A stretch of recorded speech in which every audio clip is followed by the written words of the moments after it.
Well, joining me now is CTV News U.S. political analyst Eric Ham. Eric, thanks so much for joining us. It seems many Americans not quite approving of Trump's tariff policies right now and ultimately how it's shaking up the economy. Yeah, that's right. In fact, this is actually causing maximum hurt for many Americans, especially to their retirement accounts. We're seeing people who are losing tens of thousands of dollars on a daily basis as this trade war between the United States and its biggest trading partners continues to escalate. And what's becoming increasingly more worrisome is there's no end in sight to where Donald Trump is prepared to take this. And of course, Americans are now beginning to feel the brunt of this. And while we are hearing that Donald Trump and his team continue to extol the fact that this is actually going to bring jobs into America, and this is a golden era for the United States right now, many Americans simply do not see it that way. Yeah, you mentioned the phrase that there appears no end in sight, and that must be troubling for a lot of Americans who say they disapprove as they're watching the stock market, watching the economy. Ultimately, the question is, what would be enough to get Trump to change tactics or potentially back down from all the tariffs that is causing so much uncertainty to the economy right now? It's hard to say where Donald Trump is prepared to move on this. We know that during his first term in office, the president saw the stock market as the barometer for his success. Now it appears he no longer looks at that. And I think for Donald Trump, who we have to remember, he ran on a policy of retribution and vengeance. And so I think what we're seeing right now is those are the policies that are coming into play, and those are the policies that are causing the most harm.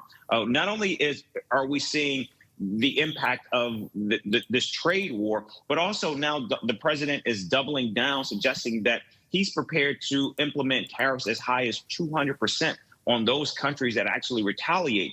And so what we're seeing here is the president somehow believes that he can actually win this trade war. But again, what we're seeing here is it's the American people who are losing. And so while Donald Trump continues to claim victory, there are still no signs or no pillars that suggest that somehow the United States is winning, or even politically, given what we're seeing with Donald Trump's polling numbers, that he himself is winning. And this is going to be a massive loss for his party as they look ahead to the midterm elections in 2 years. And Eric, I'd like to dig a little deeper into that 200% tariff threat. In yet another social media post, Trump is now warning of upwards of 200% tariff on champagne and wine from the European Union. How do you see that going over a negotiating strategy here? Is it going to the extreme? It's going definitely to the extreme because, again, already when we're seeing aluminum and steel tariffs, which is going to hit the manufacturing industry. The manufacturing industry in the United States, specifically the automotive industry, that's nearly 10% of the entire workforce of the United States, which is going to be decimated as a result of these tariffs. Now you're looking at the entire alcohol beverage industry.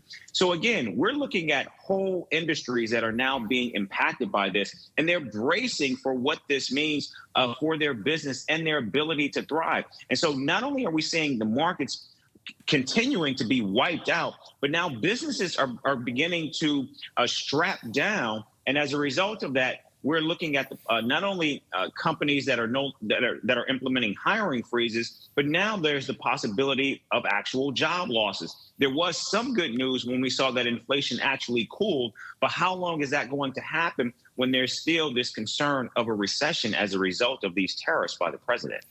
CTV News U.S. political analyst Eric Ham. Eric, always appreciate your time. Thanks so much this morning. Thank you.